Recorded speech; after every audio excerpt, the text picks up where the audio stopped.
Շնորհակալ եմ մեծարգո նախագահ, հարգելի գործընկերներ, այն ինչ խորհրդարանի նախագահը պատմեց ամբիոնից, մեր պատմության այլընտրանքային մեկնաբանություն չի։ Ես արդեն գնալով համոզվում եմ, որ խորհրդարանի այս հատվածը հանրակրթության այն դասագրքերը, որոնք գրել է այս հատվածը, սերտել է, այս հատվածը չգիտեմ ինչով է զբաղված եղել պատմության դասերին։ Կարդում եմ այն պատմության դասագիրքը, որով սովորել ենք բոլորս, եւ դուք եք գրել էլի այս պատմության դասագիրքը ընկերներ, սկսենք այդ հայ թաթարականից։ Ցարական Ռուսաստանի հակահայ քաղաքականությունն ավելի վատթար դրսևորում ունեցավ ռուսաստանյան առաջին հեղափոխության տարիներին։ Նիկոլայ II մտադիր չէր զիջելու իր միահեծան իրավունքները։ Հեղափոխական ուժերը մասնատելու նպատակով ցարիզմը գործադրեց բազմազգ կայսրության ժողովուրդների միջև կրոնական ու ազգային թշնամանք եւ զինված բախումներ հրահրելու դավադիր ծրագիր։ Անդրկովկասում այն կիրառվեց հայերի եւ տեղի թուրք թաթարների դեմ։ Մենք սենց ենք սովորել պատմությունը։ Բայց օրինակ այս պատմությունը չենք վերցնում գնում Ռուսաստանի Դաշնություն բանակցելու ԵԱՏՄ եւ տնտեսության մասին։ Չենք գնում, մոռացել ենք, ուրացել ենք այս պատմությունը։ Հայեր չէին, որ զոհվեցին այդ բախումների ժամանակ։ Դրանից հետո ցեղասպանության մասին մեծ տերությունների կողմից հայկական հարցի միջազգայնացումն իրականում ոչինչ չտվեց հայությանը։ Հայկական հարցի միջազգայնացում ոչինչ չտվեց հայությանը։ Հայ մանուկները սովորում են այս տեքստը դպրոցում։ Սա մենք չենք գրել, դուք եք գրել։ Ընդհակառակը ավելի սրեց մեծ տերությունների հակասությունները, նպաստեց Օսմանյան կայսրությունում հակահայկական տրամադրությունների աճին, այսինքն գրած չի, որ թուրքերը արյունարբու են ի բնե, գրած է մեծ տերությունները այնքան բզբզացին, մինչև Օսմանյան կայսրությունում սրվեցին արդեն իսկ գոյություն ունեցող հակահայկական տրամադրությունները, բայց դրանք գենետիկ չէին, տենց բան գրքում չկա գրած։ Հայկական հարցից ազատվելու համար Սուլթան Համիդը ընտրեց խնդրի լուծման բարբարոսական ճանապարհ հայերի զանգվածային բնաջնջման քաղաքականությունը։ Եվ վերջինը Բրեստ-Լիտովսկի հաշտություն եւ Տրաբզոնի բանակցությունները 1914 թվականից հետո 18 երևի։ Միաժամանակ Թուրքիան պահանջ դրեց, որ Անդրկովկասը անջատվի Ռուսաստանից իրեն անկախ հռչակի։ Սա մոտավորապես նշանակում է, որ Թալյատ Փաշան եւ Թուրքիայի Հանրապետության հիմնադիրը Մուստաֆա Քեմալ Աթաթուրքը այդպիսի անկախության հարց են դրել մեր առջև, այս այն Ալիևյան սահմանադրություն, չգիտեմ ինչ եւ այլն։ Գրած է դասագրքում, մենք մեր պատմությունը սենց ենք սովորել։ Դուք որտեղ եք եղել պատմության դասերին։ Այսօր գալիս է ինչ ասում է, ամբողջ ֆրակցիան ասում է, խնդրում եմ, եկեք չմտածենք, զուտ ֆիքսենք, որ Թուրքիան եւ Ադրբեջանը սպառնալիք են, թշնամի են։ Այդ ֆիքսենք, հետո կհասկանանք, որ երկիրը, որ գերտերությունը մեզ ոնց է ուզում օգտագործի որպես գործիք մեկ այլ գերտերության դեմ։ Ուղեղը անջատելու, չմտածելու ուրիշ ավելի լավ առաջարկ կա, քան եկեք մի հատ ֆիքսենք մի բան, դրա մասին դա չվիճարկենք։ Ընդ որում, հարգելի գործընկերներ, երբ մի գերտերություն մի ուրիշ երկրի ուզում է օգտագործի մի ուրիշ գերտերության մեջ, չի գնում լրիվ, ասենք, առանց կոնտեքստի, առանց պատճառի, ընտրում ասում, այ դու կաշխատես իմ համար։ Գնում նայում է, տեսնում է այդ մյուս երկրում ինչ թեմա կա, որ ինքը կարա բզբզա վերցնի եւ օգտագործի իր հարաբերությունները մեկ այլ գերտերության հետ պարզելու համար։ Կներեք ես բորբոքվելուց համար, հիմա անցնեմ բուն ելույթին։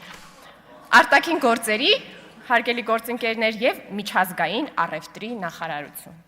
Մեր նախարարությունը վերանվանվել է եւ հետայսու 4 հանձնաժողովների հետ պետքա գործ ունենա։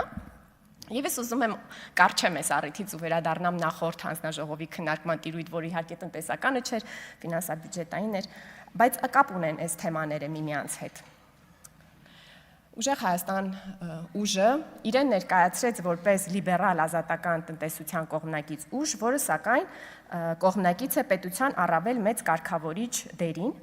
Եվ այստեղ կարգավորիչ դերի մասին իհարկե արժե խոսել, հասկանալ, թե ինչ նկատի ունեն մեր գործընկերները, որտեղ այդ դերը երկու տեսակ կարա լինի։ Օրինակ, պետությունը կարա հակամենաշնորհային օրենքներ ընդունի, հակամենաշնորհային օրենքներ, որպիսի ու դա կստացվի իսկապես պետության միջամտություն ազատ շուկայի մեջ, որպիսի հանկարծ բնական մենաշնորհ կամ առավել եւս արհեստական մենաշնորհ չձևավորվի այդ տնտեսության մեջ։ Սակայն դուք, պարոն Կարապետյան, ձեր հարցազրույցներից մեկում ընտրում եք պետության միջամտության մյուս ձևը։ Ասում եք, եթե դու ազատ շուկա թողնես, մեր երկրի պահանջարկի քանակը շատ քիչ է, որպիսի ես բառացի եմ մեջ բերում, որպեսզի արտադրությանը հերիքի։ Եթե մենք ուզում ենք լուրջ արդյունաբերական հիմնարկ ունենանք, մենք պետք է կոնսոլիդացնենք ամբողջ պահանջարկը։ Փոքր երկիր ենք, եթե մենք Թուրքիայի չափ երկիր լինեինք 80 միլիոն բնակչությամբ, իհարկե մրցակցային դաշտ կստեղծվեր։ Եթե դու ուզում ես գործարան ունենաս, դու պետք է կոնսոլիդացնես պահանջարկը, ստիպես ինչ-որ առումով, որ պահանջարկը մի տեղ լինի, որ կարողանաս այդ մասշտաբի հումք պատվիրես, շատ աշխատակիցներ պահես, արտադրողականությունը մեծացնես ու մրցակցես չինացիների հետ։ Ստիպես, որ պահանջարկը մի տեղ լինի։ Այսինքն դուք առաջարկում եք, Հայաստանի շուկան ասում եք փոքր է, մենք պետք է ինչ-որ մի ոլորտ տանք մի որևէ, ես պնդում եմ ընտանիքի, ասենք, ստիպենք, ասենք, էլ ուրիշ ոչ ոք չի զբաղվում, օրինակ, ինչեր են, լարերը, մալուխների արտադրությամբ զբաղվում են Կարապետյանները, չգիտեմ ինչի արտադրությամբ զբաղվում են Խաչատրյանները, այս ինչի արտադրությամբ Սարգսյանները, այն ինչի արտադրությամբ Քոչարյանները։ Ինչու են սենց անում, որ Հայաստանի շուկան փոքր է, մենք պիտի Չինաստանի հետ մրցենք, մեծ գլոբալ նպատակ ենք դրել։ Սա մեզ ծանոթ օլիգարխիայի վերածննդի ճանապարհային քարտեզն է։ Մենք բոլորովին վերջերս ենք դուրս եկել նման տնտեսական համակարգից։ Հիմա այնուամենայնիվ վերադառնամ բուն արտաքին գործերի այդ թեմայի մեջ, հարգելի գործընկերներ, ես կարծում եմ, ես շատ եմ մտածում ես սպառնալիքը եկեք ֆիքսենք, հետո կմտածենք ում հետ ենք համագործակցում։ Այս թեմայի մասին շատ եմ մտածում, նաև շատ եմ մտածում, շատերը գալիս եք այստեղից ասում ենք մենք հայամետ ենք։ Դա ստուգելու լավագույն ձևը իրականում փորձելն է մնացած բոլոր պետություններին վերաբերվել նույն ձև։ Դա պետք է դուք փորձեք այստեղից ասել։ Այդ դա կլինի ստուգելու ձև, արդյոք հայամետ եք, թե հայամետ չեք, որովհետև եթե դուք որոշել եք գաք այստեղ տարբեր պետություններին, մեկին վերագրեք լավ մտադրություններ, հետո իրա վատ մտադրությունները հիմնավորեք մեր գործողություններով, այդ չեղավ հայամետություն։ Եվ այս իրականում բանաձևը նախկինում վարչապետ Փաշինյանը տվել է, անդրադառնալով հետևյալ դիվանագիտական ձևակերպմանը, որ աշխարհում չկան մշտական թշնամիներ եւ բարեկամներ, կան մշտական շահեր։ Ձևակերպումը Այս արդեն իմ բառերով եմ ասում, այդքան էլ օգտակար ձևակերպում չի հայերիս, Հայաստանի ժողովրդի համար, որովհետև այս ձևակերպումը մեզ համար ծուղակ է ստեղծում։ Մենք սկսում ենք մտածել ոչ թե իսկապես մեր շահերի մասին, այլ սկսում ենք մտածել ում հռչակենք թշնամի։ Հետո կմտածենք, թե շահերը ոնց դասավորենք դրա նկատմամբ։ Մենք պետքա փոխենք այս բանաձևը եւ սկսենք մտածել հետեւյալ կերպ, որ բոլոր երկրներին պետք է վերաբերվենք նույն ձև։ Բոլոր երկրները կարող են ագրեսիվանալ եւ մենք դա աշխարհում տեսնում ենք։ Այլ երկրների վրա կարող են հարձակվել, ոչ անհրաժեշտաբար մեր վրա, բայց դա ցույց է տալիս, որ բոլոր երկրները կարող են ագրեսիվանալ եւ սկսել պատերազմներ։ Չկան այնպիսի երկրներ, որոնք չեն կարող ագրեսիվանալ։ Եվ սա վերաբերվում է հավասարապես բոլոր երկրներին։ Եթե այս վերաբերմունքը դուք կարողանաք որդեգրել, ես կհավատամ, որ դուք հայամետ կամ հայաստանամետ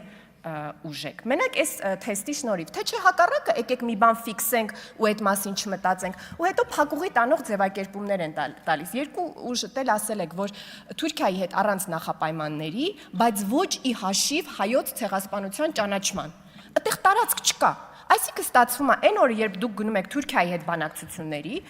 դիցուք իրենք այդպիսի պահանջ չեն դնում